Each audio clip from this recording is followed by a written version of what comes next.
Start dulu. Wih, ada batu. Wih, mampus lah. Tunggu.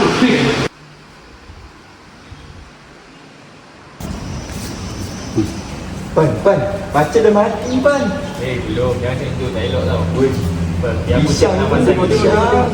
Jom, kita sama-sama kita balik dengan dia. Pelan-pelan. Nak buat ni, Pan. Sekarang ni aku nak buat CPR.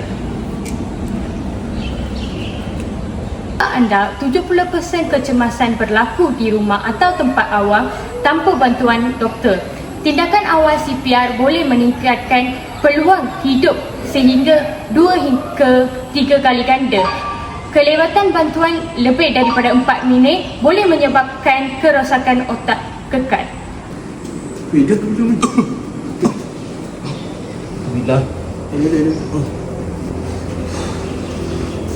Terima kasih, adik.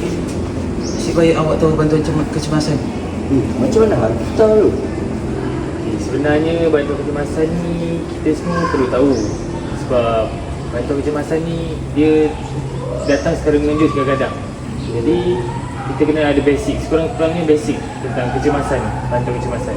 Oh, aku rasa kita memang kena belajar lah macam tu. Sebab aku rasa macam tu. Benda-benda emergency macam ni.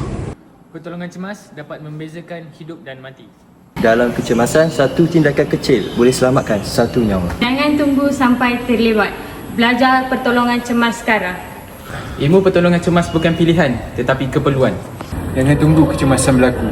Belajar pertolongan cemas hari ini. Anda mungkin penyelamat nyawa seseorang. Terima kasih.